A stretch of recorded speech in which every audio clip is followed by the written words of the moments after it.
नमस्कार साथियों, मैं वैभव फिर से आपका वैभव एजुकेशन हब में स्वागत करता हूं। साथियों, हमने आरआरसी ग्रुप डी में जो पेपर्स हो रहे हैं उसके एनालिसिस की एक वीडियो चला रखी थी, हमने एक सीरीज़ चला रखी थी और उसमें हमने ये हमारी नेक्स्ट वीडियो होगी जो 18, 19, 20 सितंबर में मैथ्स के सवाल आए हुए हैं अच्छे अच्छे, वो हम पढ़ेंगे। और हमारा पढ़ने का एक स्पेसिफिक तरीका होता है, हम जो सवाल आता है उसके साथ साथ और क्या आने के चांसेस हैं उस चीज़ पे भी वर्क करते हुए चलते हैं। अगर आप मेरी प्रीवियस वीडियोस इस सीरीज़ की देख के गए होंगे तो आपके 20 में से बिना कुछ किए भी 15 से 16 क्वेश्चंस बड़े आराम से सही हो जाते हैं, क्योंकि सवाल वही आ रहे हैं, डिजिट्स चेंज हो रही हैं। तो आज भी कुछ अच्छे अच्छे से सवाल मैंने लिए हैं। अगर आप ये वीडियो देख के जाते हैं, आपका अगर नियरली पेपर है आरआरसी ग्रुप डी का, तो आप बहुत अच्छा स्कोर मैथ्स में करके आ पाएंगे। ठीक है, तो चलिए शुरू करते हैं अपना। पहले सवाल से हम ले लेते हैं। पहला सवाल हमारा कह रहा है, मीनार के आधार से 20 मीटर दूरी पर स्थित बिंदु से मीनार का उन्नयन कोण 60 डिग्री है। अच्छा, मैंने माना ये एक मीनार है मेरी, ठीक है सर। इसके जो ये पाद है इससे 20 मीटर की दूरी पर 20 मीटर की दूरी पर एक बिंदु है, उसका उन्नयन कोण ये होता है हमारा उन्नयन कोण। ये उन्नयन कोण कितना दे रखा है आपको? 60 मीटर दे रखा है। तो इसकी हाइट पूछिए कि जी मीनार की हाइट बताओ। इस सवाल को करने से पहले मैं आपको दो चार एस्पेक्ट समझा देता हूं। जैसे आपको पता होना चाहिए, ये होता है हमारा लंब, ये वाला हमारा लंब, इसको मैं एल से लिख दे रहा हूं। ये आधार होता है, इसको मैं बेस आधार ए से ही लिख दे रहा हूं। ये क्या होता है मेरा कर्ण, इसको मैं के से लिख दे रहा हूं। ठीक है, तो मैंने एक पढ़ा है एल ए एल बटे के ए, ये मैंने पढ़ रखा है। इसका मतलब क्या होता है, यहाँ होती है ये वैल्यू साइन की, लंब बटे कर्ण। ये वैल्यू होती है कॉस की और ये वैल्यू होती है लास्ट वाली टेन की। ठीक है सर। अच्छा, अब जैसे यहां मुझे कोण 60 डिग्री दे रखा है, ठीक। अगर यहां पे मुझे 60 डिग्री कोण दिया हुआ हो, अलग अलग कोणों के अलग अलग चीजें बनेंगी, मैं आपको समझा देता हूं। जैसे यहां अगर 30 डिग्री दिया हो, ठीक हो गई बात, और यहां यदि 45 डिग्री दिया हो, ये तीन चीजें मैंने आपके लिए बना दी। अब मैं इन चीजों को सॉल्व करने की कोशिश करूंगा। जब मैं 60 डिग्री का मान रखूंगा, मुझे पता है कि 10 की वैल्यू होती है मेरी लंब बटे आधार, ठीक है। अब मैं 60 डिग्री का जब मान रखूंगा तो मुझे पता है 60 की वैल्यू मेरी √3 होती है और लंब बटे आधार। तो यहां जब मैं यहां 1 से भाग करूंगा, मतलब लंब मेरा कितना आ गया √3, ये कितना आ गया सर मेरा √3, आधार कितना आ गया 1, आधार कितना आ गया 1। जब मैं कर्ण निकालूंगा तो आपको पता है कर्ण का बराबर क्या होता है, लंब का स्क्वायर और आधार का स्क्वायर। अब ये 3 + 1 कितना हो जाएगा 4, 4 का रूट आ जाएगा 2, तो कर्ण आ गया आपका 2। अब ये जो वैल्यूज आई हैं ये आपको याद रखनी है, ठीक होगी बात। ये यूनिट्स में वैल्यू है। जैसे ये 20 है, ये 20 मुझे 1 का मान दे रखा है, मुझे √3 का मान निकालना है, सिंपल। जब भी मैं कभी इस चैप्टर को करता हूं हाइट एंड डिस्टेंस को, तो मुझे ये 3 फिगर्स मेरे दिमाग में बिल्कुल फिट होने चाहिए। अगर ये 3 फिगर्स आपके दिमाग में फिट है तो कोई सवाल आप ज्यादा से ज्यादा 30 सेकंड से ज्यादा समय नहीं लोगे, इतने में सॉल्व कर दोगे। अब 30 डिग्री अगर कोण दिया हुआ है तो 10, ये बन किसी से भी सकता है। आप साइन से बना के देख लो, साइन से बना के देखना अगर चाह रहे हो तो। जैसे साइन 60 का मान कितना होता है सर, आपको पता है √3/2, और होता क्या है लंब बटे कर्ण। अब कर्ण की वैल्यू 2 है, आ गई। लंब की वैल्यू √3 है, आ गई। तो आधार की वैल्यू तो आप निकाल दोगे, कर्ण के स्क्वायर में से लंब का स्क्वायर घटा के हम पाइथागोरस से आधार की वैल्यू निकाल देंगे, बराबर आएगी, बिल्कुल हर केस में वैल्यू बराबर आएंगी। अब tan 30 का मान बराबर क्या होगा, वही लंब बटे आधार होता है। अब tan 30 की वैल्यू क्या होती है हमारी 1/√3, वहां से लंब बटे आधार निकाल दिया मैंने। लंब की वैल्यू कितनी आ गई मेरी 1, ये लंब है, और आधार की वैल्यू आ गई √3, और मेरे पास कर्ण की वैल्यू कितनी आ जाएगी 2, ठीक है। तो 3 का स्क्वायर + 1 का स्क्वायर करेंगे तो कर्ण का स्क्वायर निकलेगा। अब 45, tan 45 की वैल्यू होती है 1/1 लिख लेंगे इसको, और लंब बटे आधार, ये होता है ना tan लंब बटे आधार। तो लंब की वैल्यू भी 1 और आधार की वैल्यू भी 1। जब मैं इसकी वैल्यू निकालूंगा तो क्या निकलेगी √2। क्यों? क्योंकि कर्ण का स्क्वायर = होता है आधार का स्क्वायर प्लस लंब का स्क्वायर, ठीक है। इसमें जब वैल्यू रखूंगा तो ये मुझे मिल जाएगा। अब आपको हमेशा कभी भी कुछ भी आए, आप बिल्कुल भी हाइट एंड डिस्टेंस में 30 सेकंड से ज़्यादा का समय नहीं लगाएंगे। बस आपको ये जो वैल्यूज़ हैं, ये अगर कोण हमारे पास 60 डिग्री दे रखा है तब क्या वैल्यूज़ होती हैं, 30 डिग्री दे रखा है तब क्या वैल्यूज़ होती हैं, और 45 डिग्री दे रखा है तब क्या वैल्यूज़ होती हैं, ये आपको पता होनी चाहिए। अब मेरे पास जो वैल्यू दे रखी है 60 डिग्री दे रखी है। अब 60 डिग्री में मेरी क्या स्पेसिफिकेशंस लगती हैं, वो ये हैं। तो अब मैंने देखा कि सर ये तो मेरा होता है 1 60 डिग्री में, ये होता है मेरा √3 60 डिग्री में, और वो होता है मेरा 2। मुझसे क्या पूछा है, √3 की वैल्यू पूछी है, और मुझे 1 का मान कितना दे रखा है 20। ये जो 20 है ये कितने का मान है सर, 1 यूनिट का मान है। मुझसे कितने का मान पूछा है √3 का, तो मेरी वैल्यू आ गई 20√3। अगर मैं इस सब चीजों को साइड रखूं तो मेरा सवाल सिर्फ और सिर्फ 20 सेकंड का था। 20 भी नहीं, मैं समझता हूँ 10 या 12 सेकंड का सवाल था, अगर मुझे ये स्पेसिफिकेशंस पता होती तो। ठीक है, तो आने वाले समय में अगर कभी भी आपका हाइट एंड डिस्टेंस से सवाल आएगा तो आप उसको गलत नहीं करेंगे। ये देख लो आप, ये आपको याद होनी चाहिए तीनों चीज़ें। ठीक है, मुझे लगता है चीज़ें आपको समझ में आई होंगी। अब हम अगला सवाल लेंगे अपना। हाइट एंड डिस्टेंस से सवाल पूछे जा रहे हैं तो अब आपके गलत नहीं होंगे 100%। बस आपको ये चीज़ याद रखनी है। अच्छा, अगला सवाल हमसे क्या पूछा गया है? अगला सवाल पूछा गया है 7 8 5x 3 6 7 8 बाय, तो और ये 72 से विभाज्य है। तो आपसे पूछा है x प्लस बाई बराबर बताओ। इस सवाल को समझने से पहले हमें डिविजिबिलिटी रूल आना चाहिए, जो नंबर सिस्टम का एक पार्ट है। जब चैप्टर करेंगे हम उसे बहुत अच्छे से समझेंगे, अभी मैं मोटा मोटा आपको बता दे रहा हूं। जब कभी लास्ट का एक अंक 2 से, अगर हमें विभाज्यता का नियम जानना हो, हमें 2 से विभाज्यता का नियम जानना हो, तो लास्ट का एक अंक अगर 2 से कट रहा होगा तो वो संख्या 2 से कटेगी। यदि हमें 4 से विभाज्यता का नियम जानना हो तो लास्ट के अगर 2 अंक मेरे 4 से कटते हैं तो वो संख्या 4 से कटेगी। इसी तरीके से जब मुझे 8 से विभाज्यता का नियम जानना हो तो लास्ट की यदि 3 संख्याएं 8 से कटती हैं तो वो संख्या 8 से कटेगी। अगर मुझे 16 से डिविजिबिलिटी रूल जाननी हो कि कटेगी नहीं कटेगी संख्या, तो लास्ट के 4 अंक अगर 16 से कटेंगे तो वो संख्या भी 16 से कटेगी। 72 में मेरे छुपा हुआ है 9 गुणा 8, ये छुपा हुआ है, जिसमें एक 8 छुपा हुआ है और एक 9। 9 का विभाज्यता का नियम मैं आपको हर बार बताता चलता हूं कि यदि अंकों का योग अगर 9 से कटता है, अंकों का योग अगर 9 से कटता है तो वो संख्या भी 9 से कटेगी। तो इस सवाल में मुझे वही लगाना है। सबसे पहले मुझे लास्ट के 3 डिजिट्स लेने हैं। इसमें मुझे देखना है कि 8 से, अब मैं बाई की वैल्यू क्या रखूं जिससे मेरी संख्या 8 से कटे। तो मैंने देखा 8 से काटा तो 8 नम कितने होते हैं 72, कितना बचा 6। तो y की वैल्यू मुझे 4 रखनी पड़ेगी तभी 64 होगा और वो मेरा 8 से कट जाएगा। इसका मतलब अब जो मेरा सवाल बना वो बना ये x 3 6 7 8 और y की वैल्यू क्या आ गई 4। ये मेरा सवाल बना। ठीक हो गई बात, y की वैल्यू मेरी आ गई सर 4। अब मुझे देखना है विभाज्यता का नियम 9 का। तो 9 का विभाज्यता का नियम मैंने आपको बताया, जहां जहां 9 बने उसको काटते चलो। 3 6 9 खत्म हो गया, 5 4 9 खत्म हो गया, 8 और 7 15, 15 का ds क्या बनेगा 6, 8 और 7 15, 15 का ds बनेगा 6, ये भी खत्म ये भी खत्म। अब 6 और 6 12, 12 का ds 3। अब मेरे पास जो ds बचा, डिजिटल सम बचा, वो 3 प्लस x बचा। ठीक है, तो x का मुझे क्या मान रखना पड़ेगा कि वो संख्या 9 से कट जाए? तो आपको पता है सर 6 रखेंगे तभी 6 और 3 9 होगा और ये 9 से कट जाएगा। तो x की वैल्यू 6 आ गई और y की वैल्यू 4 आ गई। जब मुझसे इनका योग पूछा तो मेरा आंसर आ गया 10। ठीक है, तो इस तरीके से हमें इस तरीके के सवाल करने हैं। ठीक, और कभी कभी क्या होता है 11 का विभाज्यता का नियम भी आ जाता है कि भाई बताओ संख्या जो 88 से, ये संख्या 88 से कट रही है तब x प्लस वाई की वैल्यू बताओ। तो जब हमें 11 का डिविजिबिलिटी रूल अगर हमें देखना है तो मैं आपको बता दूं, जैसे ये a b c d ये संख्याएं हैं और ये मुझे बताना है कि 11 से कटेंगी या नहीं। तो क्या होगा, ऑड और इवन प्लेसेस लेंगे हम। जैसे a प्लस c का अंतर लेंगे हम b प्लस d से, इसका अंतर लेंगे। ये अंतर, अगर अंतर का साइन है, माइनस का नहीं है, अंतर का अंतर लेना है। हो सकता है ये संख्या बड़ी हो आपकी।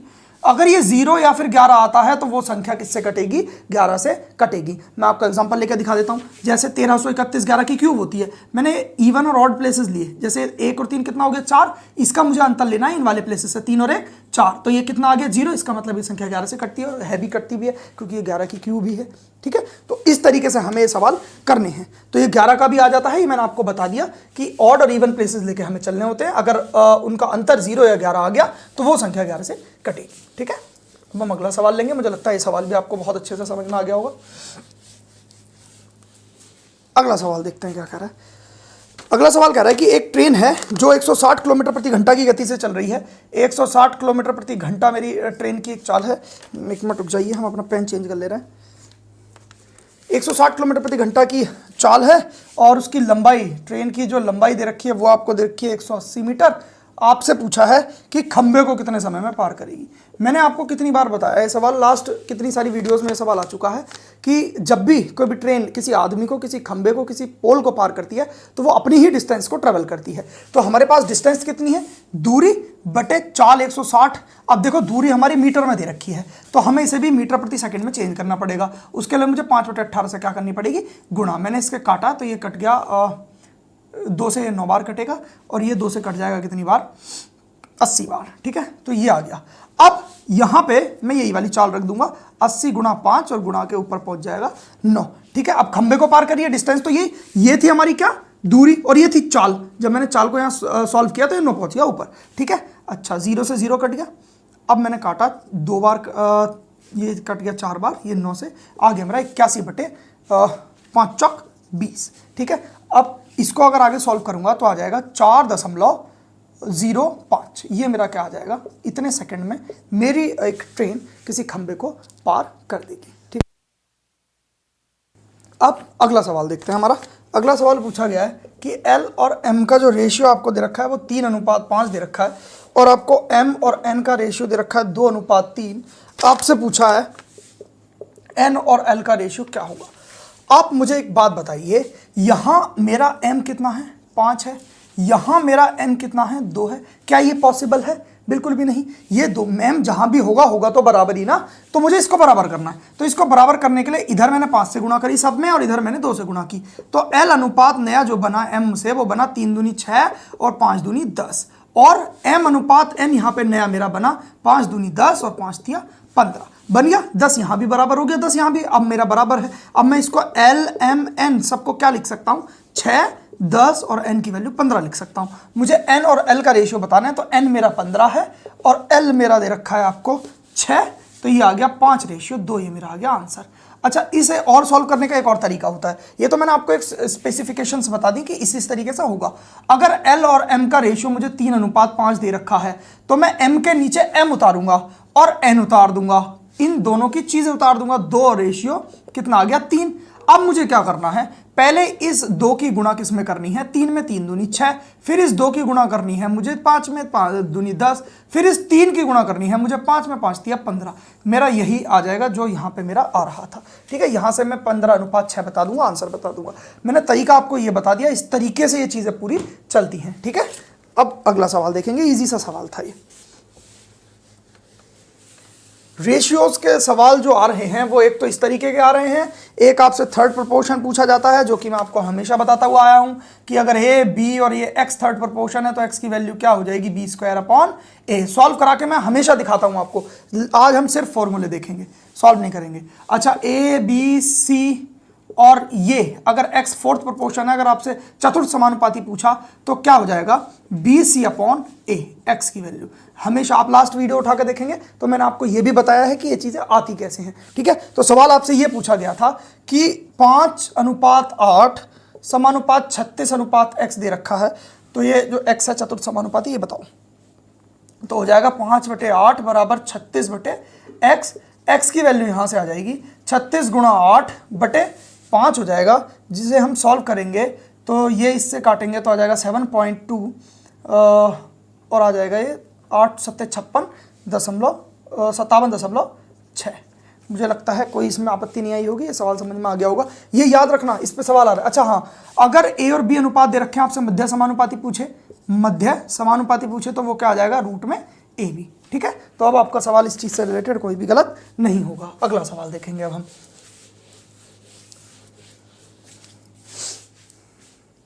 तो अगला सवाल हमारा क्या कह रहा है, एक त्रिभुज की भुजाएं दे रखी हैं 5 7 8, आपसे पूछा है कि इसका एरिया बताना है।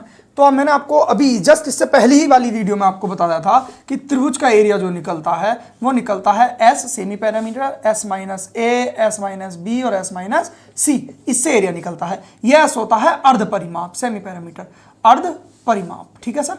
अच्छा, अर्ध परिमाप कैसे निकलता है भाई, परिमाप का आधा, अर्ध परिमाप है तो परिमाप का आधा हो जाएगा। तो परिमाप क्या होता है, तीनों भुजाओं का योग। तो मैंने इसका पहले परिमाप निकाला, तो परिमाप क्या निकला, 15 20 निकल गया। तो अर्ध परिमाप S जो होगा वो क्या निकलेगा, 20/2, इसका हाफ हो जाएगा, वो निकलेगा 10 मेरा। बस इसमें मुझे वैल्यू रख देनी है। ये A B C ये भुजाएं होती हैं, ठीक हो गई बात। तो यहां से त्रिभुज का जो एरिया निकलेगा, मैंने रूट लिया, S की वैल्यू आ गई 10 गुणा 10 में से ये 5 गया 5, 10 में से 7 गया 3, 10 में से 8 गया 2। देखेंगे हम, देखो 10 5 गुणा 2 कितना हो गया, 10 10 और 10 100 हो गया। 100 का रूट से बाहर क्या निकल जाएगा, 10, बचेगा √3। तो त्रिभुज का जो ये आ गया सेंटीमीटर स्क्वायर आ गया। ये अगर सेंटीमीटर में भुजाएं अगर दे रखी हैं तो सेंटीमीटर स्क्वायर ये मेरा एरिया आ गया। त्रिभुज का एरिया ये होता है, फॉर्मूला आपको हमेशा याद रखना है, ठीक है। और पिछली क्लासेस में अगर मान लो इक्विलेटरल से सवाल आया तो हमने समबाहु त्रिभुज की सारी चीज़ें जान के चले हैं हम, और इसी तरीके से अगर समद्विबाहु का कोई सवाल आया तो समद्विबाहु की सारी चीज़ें जानते हुए चलें। लास्ट वीडियोस बहुत ज़्यादा हेल्पफुल हैं, आप अगर देख के जाते हैं उनको तो आपके बहुत अच्छे सवाल सही हो पाएंगे सिर्फ इन वीडियोज़ की मदद से ही। अब हम अगला सवाल देखते हैं अपना। अगला सवाल क्या कह रहा है कि एक ए बंदा है हमारा जो किसी कार्य को 40 दिन में कर रहा है, एक बी है जो उस कार्य को 30 दिन में कर रहा है। आपसे पूछा है कि ए प्लस बी दोनों मिलकर उस कार्य को कितने दिन में करेंगे। आपको पता है कि सबसे पहले मैं इसमें क्या लेता हूँ, एलसीएम करके इसको मैं एलसीएम लेके बनाता हूँ अपना टोटल वर्क, जो मेरा पूरा कार्य होता है। ये समय है, ये कार्य है। जब कार्य को मैं समय से भाग करता हूँ तो मेरी आती है क्षमता। तो मैंने पहले ए की क्षमता निकाली जो कि 3 निकली, और फिर बी की क्षमता निकाली जो कि 4 निकली, ठीक है। अब मुझे दोनों से एक साथ काम कराना है, तो कार्य तो ये हो गया टोटल, बट इनकी क्षमता रख दूंगा तो क्या आ जाएगा, समय, क्योंकि मुझे पता है कि क्षमता गुणा समय बराबर क्या होता है, साथ टोटल वर्क, कार्य, ठीक है। तो 4 और 3 7 मैंने इनकी क्षमताएं रख दी, ये मेरा आ गया आंसर। इसको मैं अगर काटने की कोशिश करूंगा तो 7 ही 7 बार जाएगा, 5 हो जाएगा, 7 7 49, बचेगा 1/7। ये मेरा इतने डेज में या जितने जो भी चीज़ दे रखी होगी, घंटे या डेज, वो इस सवाल का क्या आ जाएगा, उत्तर। ईजी सा सवाल था। अच्छा, एक सवाल और आपसे इसी तरीके का पूछा गया है, वर्क एंड वेजेस से पूछा गया है। ए किसी कार्य को 24 दिन में कर रहा है, बी उसे 8 दिन में कर रहा है, ए प्लस बी प्लस सी उसे मिलकर 3 दिन में कर रहे हैं। आपको 800 रुपए में से ए का हिस्सा बताना है कि जी ए का हिस्सा क्या होगा। तो अब सबसे पहले मैं क्या करूंगा, सबसे पहले मुझे पता है जब कोई भी व्यक्ति समान दिन के लिए कार्य करते हैं, 3 या 4 व्यक्ति, जितने भी व्यक्ति होते हैं, अगर वो समान दिन के लिए कार्य करते हैं तो जो पैसा बढ़ता है वो उनकी क्षमताओं के अनुपात में बढ़ता है, और यदि समान दिन के लिए कार्य नहीं करते तो उनके वर्क के अनुपात में बढ़ता है कि भाई इन्होंने कितना कितना कार्य किया, उस हिसाब से पैसा मिलता है। यहाँ समान दिन कार्य कर रहे हैं तो मैं सबसे पहले इनकी क्षमताएं निकालूंगा, उसी अनुपात में इन 800 रुपए को बांट दूंगा। मैंने 24 इसका एलसीएम ले लिया, ये टोटल वर्क बन गया। 24 से 24 को भाग गया तो ए की क्षमता 1 आ गई, बी की क्षमता 3 आ गई, और ये सबकी मिलाकर जो क्षमता आ गई वो आ गई 8। अब इस 8 में मुझे पता है ए बी की क्षमता मेरी 3 और 1 4 आ गई, ठीक है। अब सी की कितनी क्षमता बची होगी ताकि ये 8 बनी हो, तो आपको पता है सर सी की भी क्षमता 4 ही होगी। तो अब मुझे पता लग गया ए बी सी की जो क्षमताएं हैं वो हैं 1 3 और 4, बस। तो ये टोटल क्षमताएं, टोटल रुपए मेरे पास 800 हैं, टोटल क्षमताएं मेरे पास 8 हैं, इनकी वैल्यूज दे रखी हैं। मुझे ए का मान निकालना है, मतलब एक का पैसा निकालना है, कितना मिला, तो एक का मान मुझे निकालना है। तो इससे को काटूंगा, 100 रुपये मेरे ए को इन 800 रुपये में से मिले होंगे, ठीक है। तो मुझे लगता है ये सवाल समझ में आ गया होगा। अब हम आगे बढ़ते हैं।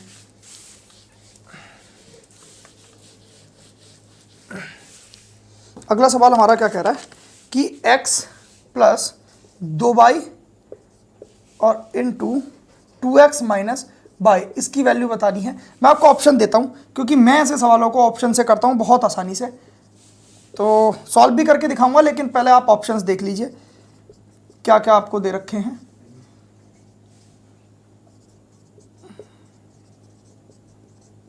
एक ऑप्शन आपको दे रखा है x² plus 4xy minus y square. बहुत इजी सा सवाल है, 1 सेकंड में मैं इसका आंसर निकाल दूंगा।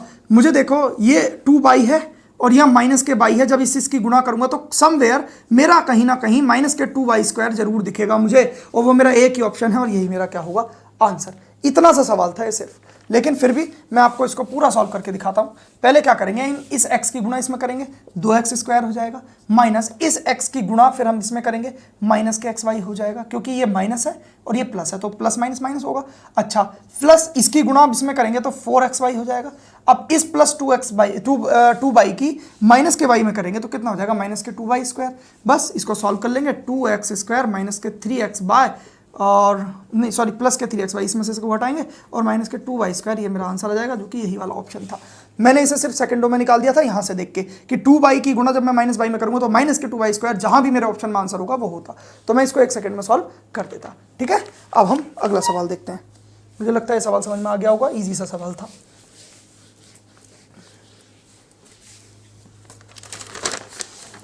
अगला सवाल हमारा क्या कह रहा है कि रूट में आपको दे रखी है चीज़ें, ये क्या हो सकता है, सवालों का पता है, डिजिट्स हो सकता है वेरी करें, चेंज हो सकती हैं, पैटर्न यही आ रहा है, डिजिट्स बदल बदल के, ठीक है। तो हो सकता है इनमें भी कुछ डिजिट्स इधर उधर हो जाए, बच्चों को सवाल इस तरीके से याद नहीं रहते पूरे।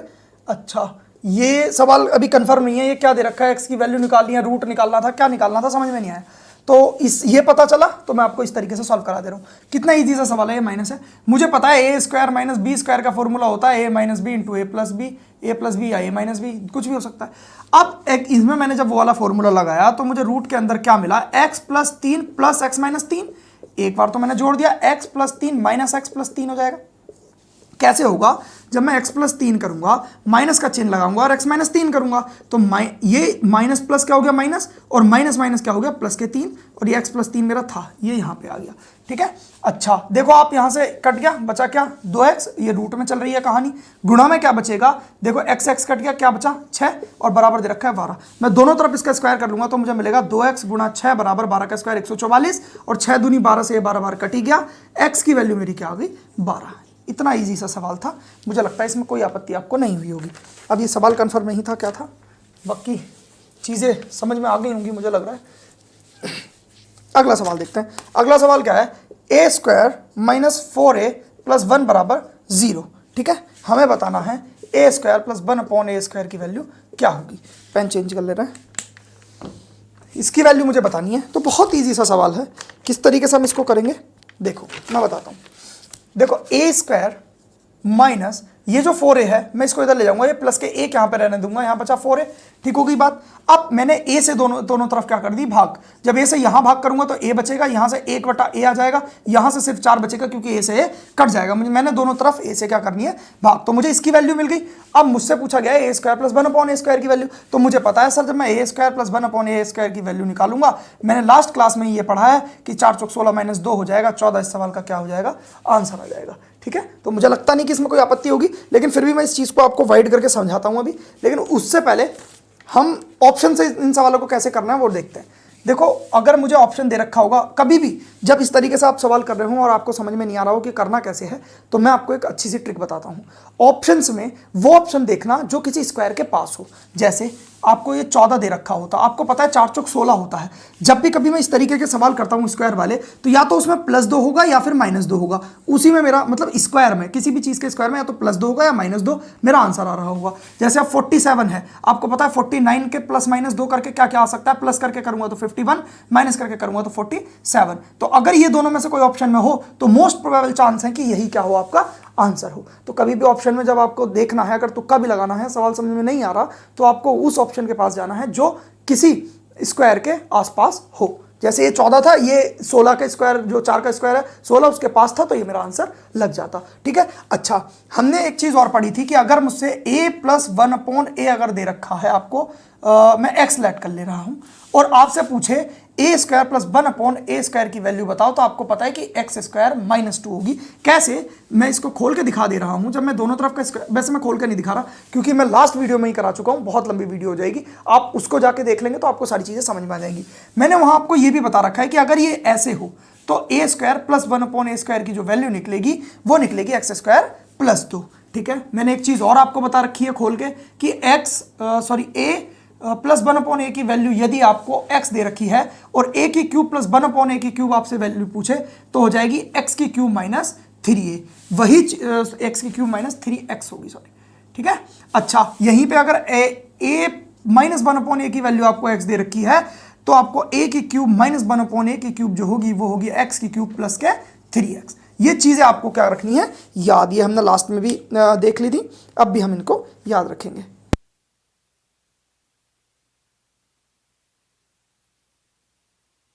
मुझे लगता है चीज़ें समझ में आ चुकी होंगी। अब मैं इसको भी मिटा दे रहा हूँ। ये आपको याद रखने हैं, हो सकता है आगे वाले टाइम में इनसे भी सवाल आ जाए। चीज़ें आपको सारी पता होनी चाहिए और इनका अगर एक्सप्लेनेशन देखना है तो लास्ट की वीडियोस देखना, उसमें अच्छे से मैंने सारी चीज़ें एक्सप्लेन करा रखी हैं। एक मुझे आज सवाल जो द्विघात समीकरण से सवाल आ रहे हैं उसका कोई सवाल नहीं मिल पाया, लेकिन मैंने लास्ट जितनी भी वीडियोज़ हैं उसमें आपको पूरी तरीके से द्विघात समीकरण समझा रखी है बहुत अच्छे से, जिसमें अगर आपने एक भी वीडियो देख ली वो आप द्विघात समीकरण का एक भी सवाल गलत नहीं करके आएंगे। और द्विघात समीकरण का सवाल एक ज़रूर पूछा जा रहा है, मुझे आज मिला नहीं, और वैसे भी मैंने लास्ट सभी वीडियो में द्विघात समीकरण बहुत अच्छे से समझाई है, तो उसका सवाल मैंने आज इंक्लूड नहीं किया। आप लास्ट वीडियो देखना, आपका द्विघात समीकरण कभी गलत नहीं होगी। अगला सवाल देखते हैं हमसे क्या पूछा गया। अगला सवाल पूछा गया है, एक व्यक्ति ने 30% लाभ पर एक वस्तु को बेचा, इसका क्रय मूल्य बताओ। आपको पता है जब मेरे पास एक क्रय मूल्य होता है जिस पर मैं किसी वस्तु को खरीदता हूं, उस पर मैं लाभ या हानि देने के के बाद उस वस्तु का सेल करता हूं, उस वस्तु को बेचता हूं। ठीक है, मतलब कि लाभ या हानि किस पर होती है, मेरे कॉस्ट प्राइस पर, इसी पे होगी तभी मैं उस चीज को बेचूंगा।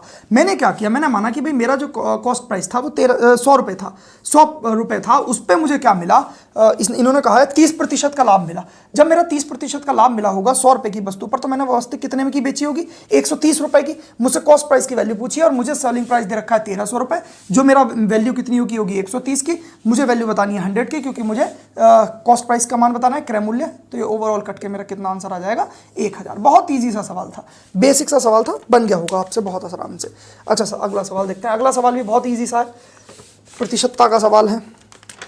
आपसे क्या पूछा गया उसमें कि राम 30% अपनी आय का खर्च करता है। भाई 100% हमारी एक आय होती है, जिसमें से उसने 30% खर्च कर दिया, तो बचाया कितना होगा, 70%। ये क्या है, मेरी बचत है। और इसी की वैल्यू मुझे कितनी दे रखी है, बचत की वैल्यू दे रखी है 15400। तो मुझसे क्या पूछा है, आय पूछी है मुझसे, क्या आय, मुझे मतलब 100% की वैल्यू पूछी है। बचत है, इतना उसने खर्च किया है, तो बचाया कितना होगा 100% आय में से 70%, तो 15400 है, 70 की वैल्यू दे रखी है और मुझे 100 की वैल्यू पूछी है। मैंने इससे इसको काटा, 7 दूनी 14, 7 दूनी 14, 22 के आगे 1 2 3 0, ये मेरा क्या आ गया आंसर, ये मेरी आ गई आय उसकी। ठीक है, तो मुझे लगता है ये सवाल में भी कुछ नहीं था, आपको बहुत आसानी से ये सवाल भी समझ में आ गया होगा। अब लेते हैं हमारे जितने भी सवाल इंटरेस्ट से आए हुए हैं, सीआई या फिर एसआई से।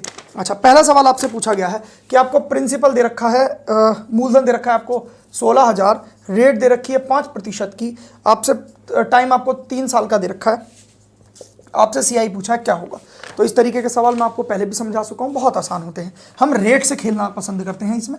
5% की जब मैं फ्रैक्शन वैल्यू बनाऊंगा तो 5/100 करूंगा तो आ जाएगा 1/20, मतलब मेरा मूलधन 20 है, उस पर मैं 1 रुपया उसको देकर मिश्रधन कितना बना दूंगा, 21। मतलब मेरा पहले साल की बात है, 20 रुपये मेरा मूलधन था, जो मेरा क्या हो गया 21 रुपये बन गया, 1 रुपये का मुझे क्या मिल गया, ब्याज। ये पहला साल था। अब दूसरे साल पर जब हम आए, फिर मेरे 20 रुपये 21 बन गए होंगे। जब हम तीसरे साल पर आए, फिर मेरे 20 रुपये 21 बन गए होंगे। मैंने देखा कि तीनों सालों में ओवरऑल मेरी चीजें कैसे कैसे चली।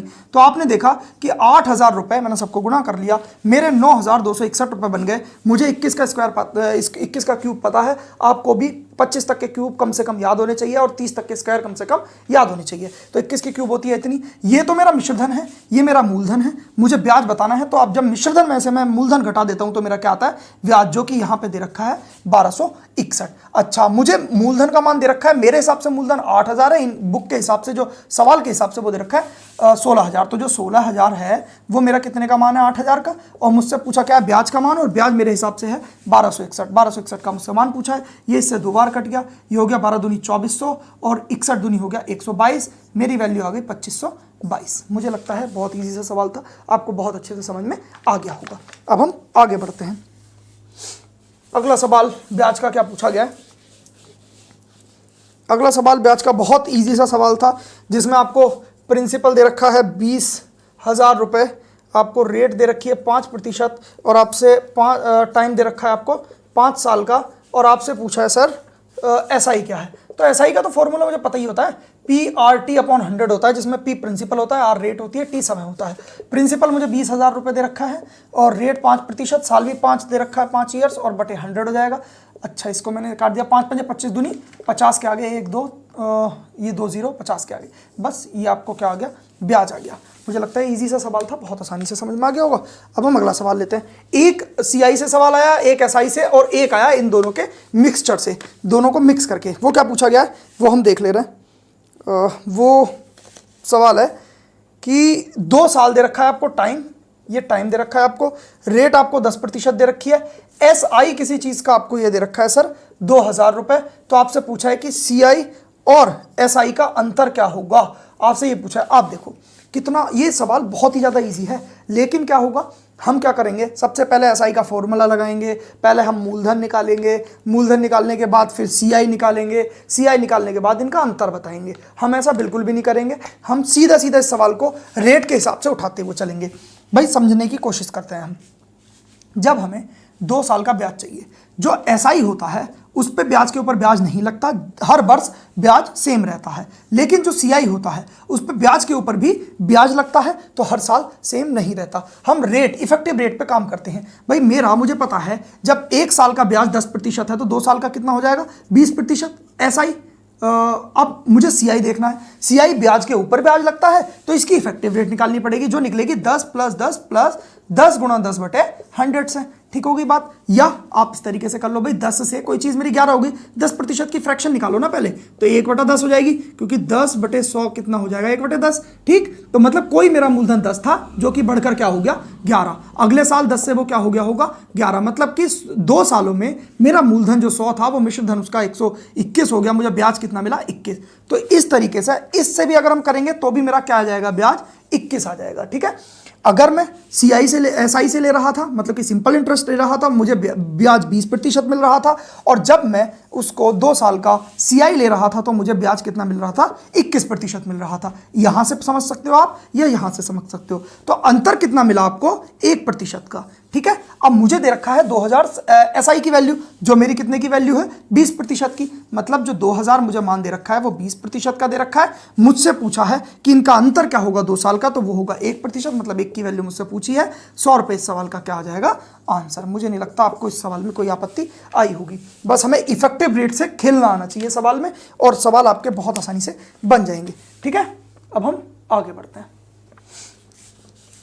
अगला सवाल देखते हैं।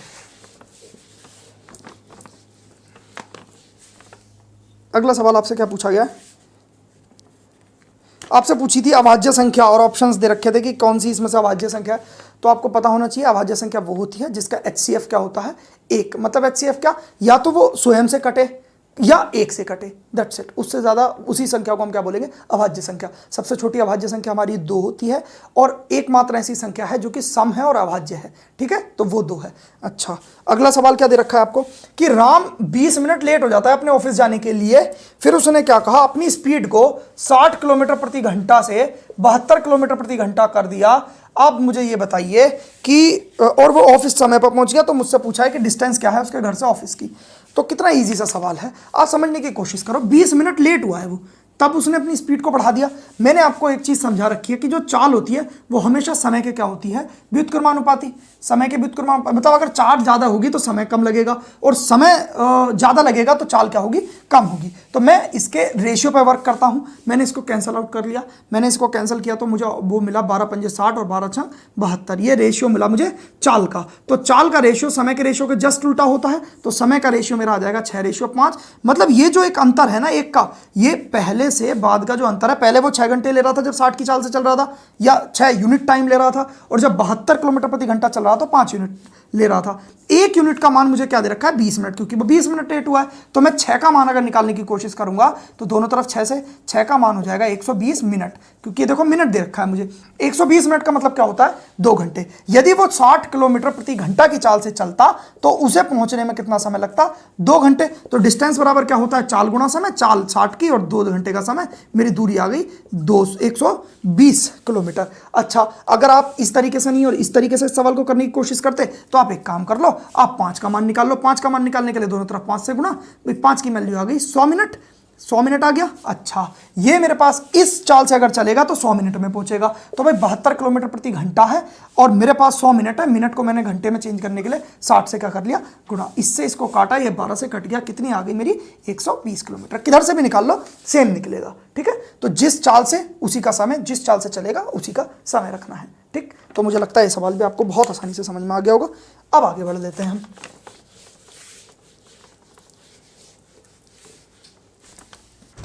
चलिए देखते हैं अब अपना अगला सवाल क्या कह रहा है। अगला सवाल कहता है कि बहुभुज के अंतःकोणों का योग दे रखा है। अंतःकोणों का योग दे रखा है आपको, कितना दे रखा है, 1080 ये आपको दे रखा है। आपसे पूछा है कि इसमें बहुभुज में कितनी भुजाएं होंगी, n, मतलब भुजाएं पूछी हैं आपसे। तो आपको मैंने पहले ही इस वीडियो में बता रखा है कि जो अंतःकोणों का योग होता है वो n - 1 × 180 होता है, जिसका मान 1080 आपको दे रखा है। ये इससे कितनी बार कट गया, 6 बार कट गया, यहाँ से n की वैल्यू आ गई आपको 8, 8 भुजाएं उसमें होंगी। अगर आपको बहुभुज के कोणों का योग दिया हुआ हो तो बहुभुज के कोणों के योग की वैल्यू जो होती है 360/n होती है। यहाँ आप उसका योग रख के n की वैल्यू निकाल सकते हो बहुभुज से। अच्छा, आपसे n बराबर देके ना आपको भुजा देकर आपसे पूछ सकता है, जैसे मान लो कुछ भी देके आपको पूछ लेगा कि डायगोनल बताओ कितने विकर्ण होंगे, तो उसके लिए आपको फॉर्मूला याद रखना है n इंटू n-3/2। ये इसका फॉर्मूला होता है जो आपको याद रखना है हमेशा। ठीक है, तो ये 3-4 चीजें हैं इसमें याद रखनी है। अंतः कोणों का योग ये होता है n-2 इंटू 180, और बहुभुज वो हो गया, डायगोनल इस तरीके से निकलेगा, ये भुजा होगी n यहाँ पे। ठीक है, अच्छा, और एक चीज और आपको पता होना चाहिए कि जो अंतः कोण और बाह्य कोण जो होते हैं उनका जो योग होता है वो कितना होता है, 180। ये अभी आपको याद रखना है। इससे रिलेटेड कोई भी सवाल आएगा तो अब आप उसको गलत नहीं कर पाएंगे। अब मेंसुरेशन के जो 2-4 सवाल आए हैं वो देख लेते हैं हम क्या क्या पूछे गए हैं, उसके बाद आगे बढ़ेंगे। अगला सवाल क्या कह रहा है कि एक आयत है जिसकी लंबाई आपको 77 दे रखी है, 77 सॉरी, और उसकी चौड़ाई आपको 50 दे रखी है। आपको दे रखा है कि जो आयत का एरिया है वो वृत्त के एरिया के बराबर है। आपसे पूछा है वृत्त की परिधि क्या है, वृत्त की परिधि आपसे पूछी है। ये आयत की चीजें मुझे दे रखी हैं। अच्छा, तो सबसे पहले मैं आयत का क्षेत्रफल निकालूंगा। आयत का क्षेत्रफल होता है 77 गुणा 50, लंबाई गुणा चौड़ाई, ठीक होगी बात। और बराबर क्या दे रखा है, वृत्त का क्षेत्रफल मुझे पता है पाई आर स्क्वायर होता है। पाई की वैल्यू यहाँ मैं डायरेक्ट रखूंगा 22/7, ठीक होगी बात। यहां से मुझे समझ में आई कि यहां से जब मैंने इसको कैंसल आउट किया, 7 और 7 इधर पहुंच गया, तो ये आ गया 25, ये आ गया 7 गुणा 7 गुणा 25 बराबर आर स्क्वायर। जब मैं स्क्वायर रूट लूंगा इनका दोनों तरफ से, तो यहां से 7 निकलेगा और 5 बराबर क्या आ गया, 35 सेंटीमीटर मेरी क्या आ गई, भुजा उसकी त्रिज्या आ गई मेरे वृत्त की। वृत्त की परिधि बतानी है जो मुझे पता है 2 पाई आर होती है। 2 गुणा 22/7 पाई की वैल्यू रख दी और आर का मान मुझे 35 मिल ही गया। 7 पंजे 35, 220 मेरी क्या आ गई सेंटीमीटर इसकी परिधि आ गई वृत्त की। ठीक है, तो मुझे लगता नहीं कि इस सवाल में कुछ भी इतना तगड़ा था जो आपको सवाल नहीं हो पाता आपसे। अब अगला सवाल देखते हैं। बेलन और गोले से सवाल तो सर हर शिफ्ट में पूछा जा रहा है, हर पेपर में हर बार इसमें सवाल आ रहे हैं, तो हम बेलन और बहुत अच्छे से गोले को ले रहे हैं। भाई बेलन से क्या क्या सवाल बन सकते हैं, बहुत इजी से जो फॉर्मूला बेस्ड क्वेश्चन है वो आ रहे हैं। हम हमेशा इन चीज़ों को पढ़ते हुए चलते हैं, हम दोबारा एक बार इन चीज़ों को देख लेते हैं। जो बेलन का वॉल्यूम जो आयतन होता है वो होता है पाई आर स्क्वायर एच। कभी भी आपको आर और एच दे देगा और आपसे बेलन का आयतन पूछ लेगा। जो LSA लेटरल सरफेस एरिया होता है हमारे बेलन का, जो वक्र पृष्ठ होता है वो होता है 2 पाई आर एच। अच्छा, बेलन का आपसे टोटल सरफेस एरिया जिसको हम बोलते हैं संपूर्ण पृष्ठ क्षेत्रफल पूछ सकता है, तो वो होता है 2 pi R into R plus H. ठीक हो गई बात। अब हम बात करते हैं गोले की। अच्छा, गोले में आपसे अगर चीजें पूछेगा तो गोले का आयतन होता है 4/3 पाई आर क्यूब। अगर गोले का लिटरल सरफेस एरिया और गोले का टोटल सरफेस एरिया दोनों एक ही होता है, वो क्या होता है, क्षेत्रफल इसको मैं लिख दे रहा हूं, वो होता है 4 पाई आर स्क्वायर। ये आपको फॉर्मूले याद रखने हैं, इन्हीं के ऊपर सवाल आ रहे हैं। अब जैसे एक सवाल आपके पास क्या आया है कि आपको हाइट दे रखी है 22 सेंटीमीटर और क्या बोलते हैं उसको, त्रिज्या दे रखी है 70 सेंटीमीटर। आपको बताना है कि बेलन पर कपड़ा लगाने का खर्च बताइए, जबकि 1 सेंटीमीटर स्क्वायर का जो खर्च है वो कितना है, 300 रुपए। इसी तरीके का कुछ सवाल था, हम देख ले रहे हैं इसको। सबसे पहले आपको पता होना चाहिए जब भी हम किसी तंबू पर, किसी बेलन पर, किसी चीज पर अगर कपड़ा डाल रहे हैं तो उसके हम बाहरी सरफेस को ढक रहे हैं। इसका मतलब बाहर वाला जो वक्र पृष्ठ होगा हम उसका यूज करेंगे। वक्र पृष्ठ पर ही कभी भी चादर या कपड़ा है वो ढका जाता है। तो वक्र पृष्ठ इसका क्या होगा हमें पता होना चाहिए। बेलन का वक्र पृष्ठ हमने यहीं पे पढ़ रखा है, वो होता है 2 पाई आर एच। तो 2 गुणा 22/7, आर की वैल्यू 70 और एच मुझे 22 दे रखा है। यहां से मैंने इसको काटा, जब मैंने इसका स्क्वायर किया तो मुझे मिला 22 का स्क्वायर होता है कितना, 484 और गुणा 2 गुणा 10 है। इसको मैंने जब इसका गुना करूंगा तो देखो करने का तरीका देखो। सबसे पहले मैं करूंगा 400 की गुणा 200 से, तो 4 दूनी 800, फिर 80 की 8 दूनी 16 और फिर करूंगा 4 दूनी 8। मुझे मिल गया 8 6 1 9 और ये 10 आ गया। 10 से मैंने यहाँ पे गुणा कर दिया तो ये आ गया मेरा क्या, इसका लिटरल सरफेस एरिया, इसका क्या बोलते हैं वक्र पृष्ठ। अब मुझे ये आया सेंटीमीटर स्क्वायर, जबकि 1 सेंटीमीटर स्क्वायर का जो खर्च मुझे 300 रुपये दे रखा है, मुझे निकालना है 9680 सेंटीमीटर स्क्वायर का। तो 9680 यहाँ गुणा कर दूंगा और यहीं भी 9680 से गुणा कर दूंगा। ओवरऑल जो मेरा खर्चा आएगा वो इतना गुणा 300 आ जाएगा। मैं इसकी आपस में गुणा करता हूँ, 8 या 24 का 4, 6 या 18 20, 9 या 27 2 29, ये मेरा आ गया 1 0 इसका और 2 0 इसके। इतने रुपए में आपका पूरा जो है एक जो हमारा बेलन है वो ढक जाएगा कपड़े से पूरा। ठीक है, तो मुझे लगता है आपको सवाल समझ में आ गया होगा। इजी सवाल था, देखो बिल्कुल फॉर्मूला बेस्ड क्वेश्चंस आ रहे हैं, तो मुझे नहीं लगता कि इसमें आपको कोई भी आपत्ति आ रही होगी। बहुत इजी सवाल था, हो गया। बेलन और गोले के फॉर्मूले अगर आपको पता है तो एक सवाल तो आपका यहीं से पक्का हो जाएगा। यह सवाल पूछे जा रहे हैं हमेशा। 2 वर्गों का क्षेत्रफल दे रखा है, मतलब एक वर्ग है और इनका अनुपात दे रखा है, एक वर्ग ये है, एक वर्ग ये है। इनके जो क्षेत्रफलों का अनुपात है वो 4/9 दे रखा है। आपसे क्या पूछा है कि आपको परिमापों का जैसे एक का परिमाप और यह है परिमाप दूसरे का, इसका अनुपात मुझे बताना है। परिमापों का जो, या फिर भुजा, जैसे भुजा को मैं ए लिख ले रहा हूं, ये A1/A2 बराबर परिमाप 1/परिमाप 2 बराबर होगा रूट में एरिया 1/एरिया 2। क्यों होगा ऐसा? क्योंकि जो एरिया निकालता हूं मैं वर्ग का वो क्या होता है, ए स्क्वायर भुजा का स्क्वायर होता है। अगर मुझे भुजा निकालनी होगी तो ये स्क्वायर रूट लूंगा दोनों तरफ, तो ये जो स्क्वायर है इधर जाके रूट में पहुंच जाएगा। एरिया का रूट बराबर भुजा आ जाएगी मेरी। ठीक होगी बात? तो इसीलिए मुझे ये करना पड़ता है। अब मुझे अगर परिमापों का अनुपात चाहिए तो मैं इसका क्या ले लूंगा, मैं इसका रूट में क्या आ जाएगा 4/9, जो कि आ जाएगा 2/3। ये आ जाएगा मेरे परिमापों का अनुपात। ठीक है, तो ये भी बहुत ईजी सा सवाल था, समझ में आ गया होगा आपके। अगला सवाल लेता हूँ। ये सवाल भी हर बार पूछा जा रहा है, तो आपको ये ध्यान से देखना है।